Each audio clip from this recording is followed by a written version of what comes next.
Հարգելի հայրենակիցներ, արդեն ավարտում ենք կառավարության 2024 թվականի գործունեության զեկույցի քննարկումը եւ ակնհայտ է եւ նաեւ խորհրդանշական, որ կառավարության ղեկավարի կողմից ներկայացված 24 թվականի, բայց ըստ էության այս 7 տարիների վերլուծության քննադատությունը մեր ընդդիմության կողմից այսքան ցավագին է ընդունվում քաղաքական մեծամասնության կողմից, որը արտահայտվում է կարճ ասած իրենց տարբեր, այսպես չգիտեմ, գունավոր պատմական ակնարկներով, ջղաձգումներով, այդ խոսքը ես պետք է ասեմ, որոշ մարդկանց կողմից, որովհետև տրիբունայի մոտ նաև հնչում են վիրավորական պահեր եւ այդ առումով, պարոն Ռուբինյան, ես ուղղակի կհորդորեի, կխնդրեի, որպեսզի դահլիճում ուրեմն կարգապահության պահպանման ուղղությամբ հավասարաչափ մոտեցում լիներ եւ ընդդիմության եւ նաեւ ձեր քաղաքական մեծամասնության նկատմամբ։ Ճշմարտություն է, չէ, որ դուք այլևս ընդդիմություն չեք եւ 7 տարի շարունակ, ոչ թե 7 ամիս, չգիտեմ ինչքան, 7 տարի շարունակ դուք եք իշխանությունը եւ պատասխանատվությունը լծակները, բոլոր ռեսուրսները ձերն են եւ դուք պետք է պատասխանատվություն կրեք այն իրականության համար, որ այսօր տիրում է Հայաստանի Հանրապետությունում եւ նրա շուրջը։ Եվ կարծում եմ, որ այն միջավայրը, որը որ գոյություն ունի, սպառնալիքները ներքին եւ արտաքին, ուրեմն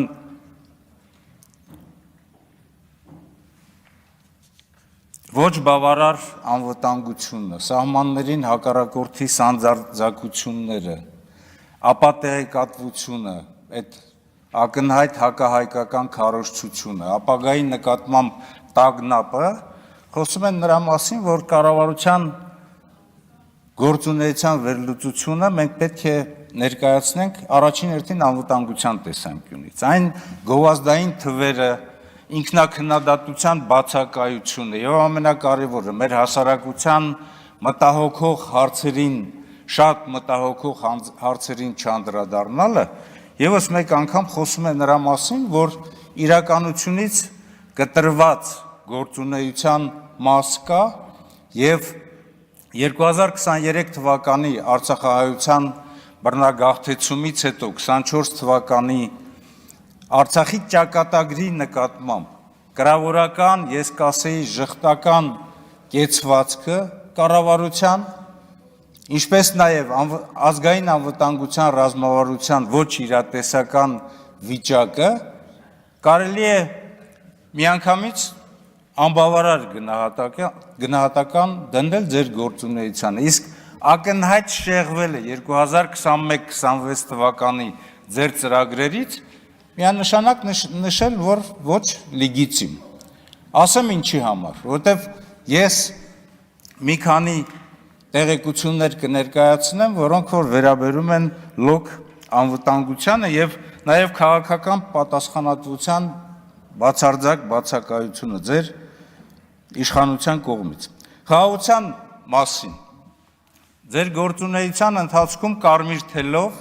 կարմիր գծով անցնում է, որ խաղաղության օրակարգ ունեք, բայց իրականում այս տարիների ընթացքում պատերազմ ենք մենք ունեցել։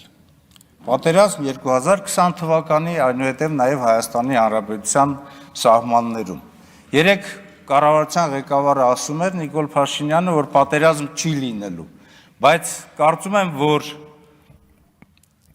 տված խոստումների եւ նաեւ իրականության հակասականությունը մեր այսօրվա իրականության մեջ այլ բան է ենթադրում։ Ոչ ոք չի ուզում պատերազմ լինի, բոլորը ձգտում են խաղաղության, բայց այն անգրագետ թեզը, որ այսօրվա իշխանությունը տանում է, որ խաղաղությունն է, անվտանգությունն է, խաղաղությունն է անվտանգության երաշխիքը, Դա անընդունելի է, որովհետև դուք չեք կարդում նույնիսկ ձեր իսկ կողմից մշակված ազգային անվտանգության ռազմավարությունը, որի մեջ նշված է, որ խաղաղությունը դա ազգային շահ է, բայց իրականում նախկին ազգային անվտանգության ռազմավարության մեջ նշված էր, որ խաղաղությունը հիմնարար արժեք է, այսինքն որոշ երաշխիքների կողմից գործադրված, համադրված գործունեության արդյունքում ձևավորված արդյունքում։ Իրականում ստացվում է այնպես, որ պետք է լինեն իրավական, տնտեսական,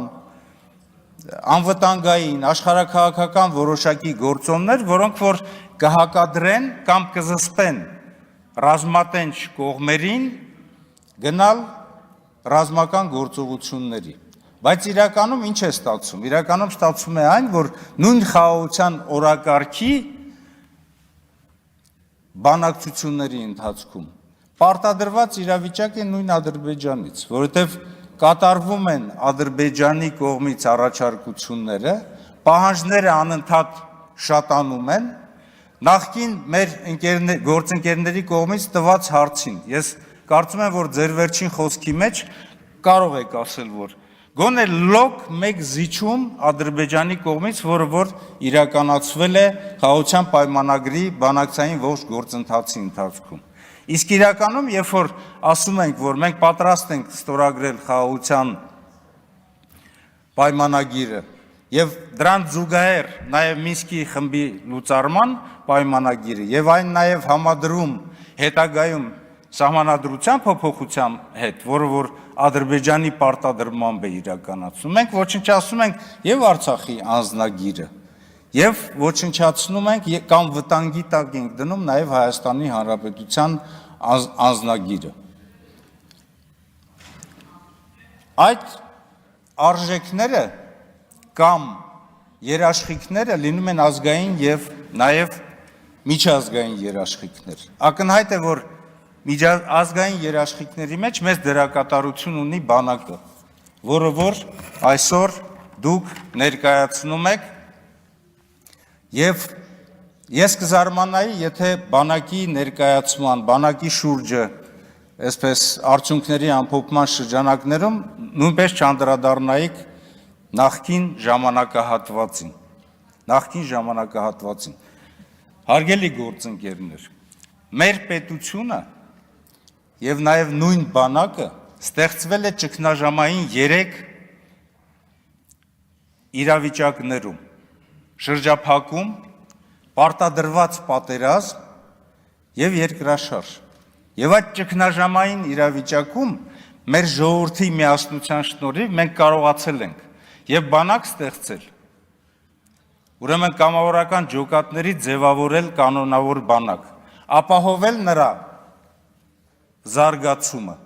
Եվ այսօրվա բանակի զարգացման հիմքերը դրվել են հենց այն ժամանակահատվածում, որը որ դեռ ինձնից առաջ է սկսվել։ Եվ այսօր, երբ որ դուք ներկայացնում եք այն հաջողությունները, որ բանակում կան, նույն ինժեներական կառույցների գաղափարը երբ է ծնվել։ Ով է իրականացնում այդ գեներալը, որը որ ամրացված շրջաններ է կառուցում, կամ ռազմական արդյունաբերության հիմքը երբ է դրվել, եւ վերջերս անցած տարվա ընթացքում մենք այցելեցինք 4 կազմակերպություններ եւ այդ 4 կազմակերպություններից գոնե 2-ում մենք տեսանք, որ հնից եկող կատարելագործվող կազմակերպություններ են։ Ես կարծում եմ, որ այդ ռազմավարական նպատակների եւ հավաքական կամքի շրջանակներում նաեւ մենք լուրջ եւս մեկ բացթողում ունենք այս ժամանակահատվածում։ Դա ազգային անվտանգության ռազմավարությունն է։ Ազգային անվտանգության ռազմավարության մեջ նշված է, որ իրադրության փոփոխության ընթացքում դուք պետք է նոր ռազմավարություն մշակեք։ Չի իրականացվել, ասելով, պատճառաբանելով այն, որ իրադրությունը այնքան փոփոխական է, որ չենք կարող մշակել։ Ընդհակառակը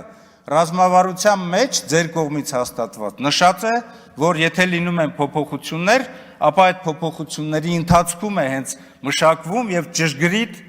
ուրեմն մոտեցումներ ճշգրիտ ռազմավարություն մշակում պետության անվտանգության ապահովման համար։ Ես եւս մի քանի խոսքով եւ ավարտեմ իմ ելույթը, չնայած շատ բաներ էի նախատեսել, կարծում եմ, որ այսօր մենք գտնվում ենք նույնպես խորը ճգնաժամի մեջ, անվտանգության ճգնաժամ, հոգեբանական ճգնաժամ, ինքնիշխանության, բայց այդ ամեն ինչը պատճառ է կառավարման ճգնաժամի։ Դուք ինքներդ կառավարության ձեր նիստերում դրա մասին արտահայտում եք։ Ես ասացի, որ մենք կարող ենք քննադատել, բայց դուք պետք է միշտ առաջ նայեք։ Վերջերս կառավարության ղեկավարը շատ է խոսում մեքենա վարելու մասին եւ նաեւ միջին վարորդի, այսպես մասին խոսելով, որ այնքան էլ որքան որ միջին վարորդներ կան, նույնքան էլ ինքը միջին վարչապետ կարող է լինել մեր իրականության մեջ։ Բայց դուք այնպիսի մի իրավիճակում եք, որ պետք է առաջ ընթանաք։ Առաջ գնաք եւ առաջ նայեք, որովհետեւ երբ որ վարորդը առաջ չի նայում, ճանապարհատրանսպորտային պատահարներ են լինում։ Այս առումով ես պարոն Կոնջորյան, ուզում եմ ասել հետեւյալը, որ եթե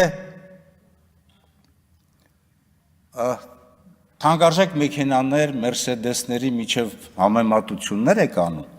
գիտեք, մերսեդես վարողը կարող է նաև փակ աչքերով առաջ նայել, քանի որ մեր մոտ անընդհատ ընդհարումներ են լինում, ճանապարհատրանսպորտային պատահարներ եւ նաև շատ վատ աղետալի իրավիճակ, որ ստեղծվել է նաև Արցախի հարցով։ Հիմա ով է Ժիգուլի վարողը։ Դուք, թե մենք ենք այդ Ժիգուլի վարողները։ Դուք եք ոչ թե Ժիգուլի վարող եք, դուք պարզապես Զապարոժեց վարող եք, որովհետև Զապարոժեցը նաև այն հայտնի անեկդոտի նման, որ թանկարժեք մեքենային հետևից մի քանի անգամ խփելով ասում է, «Էլի ես եմ, կարող ես առաջ ընթանալ»։ Այս առումով ես բայց ավարտեք արդեն։ Ավարտեմ նաև մեքենայի հետ կապված հարցով։ Նախ պարոն Գաբրելյան Սիսակ, կարծում եմ, որ ձեր, չգիտեմ, տեսակետը արտահայտելը տեղին չէ, նաև էթիկետի առումով, բայց մյուս կողմից հետևյալը ես ասում եմ, ես կարող եմ հրաժարվել մեքենայից, եթե, օրինակ, ձեր կառավարության ղեկավարը հրաժարվի իր մեքենաների կեսից, որպեսզի ժողովուրդը անցումներում կամ տարբեր երթևեկության ժամանակ, չգիտեմ, երկար ժամանակ չսպասեն, թե այդ մեքենաների կալոնան երբ է անցնում, որ իրենք էլ անցնեն։ Ես առաջարկում եմ այդ նույն բանը անել նաև ազգային ժողովի ղեկավարության հետ։ Այսինքն խոսում եք ինչը։ Պարոն Օհանյան, բայց արդեն ավարտեք, 5 րոպե ավել խոսեցիք։ Ավարտում եմ։ Ավարտեցի ես։ Լավ։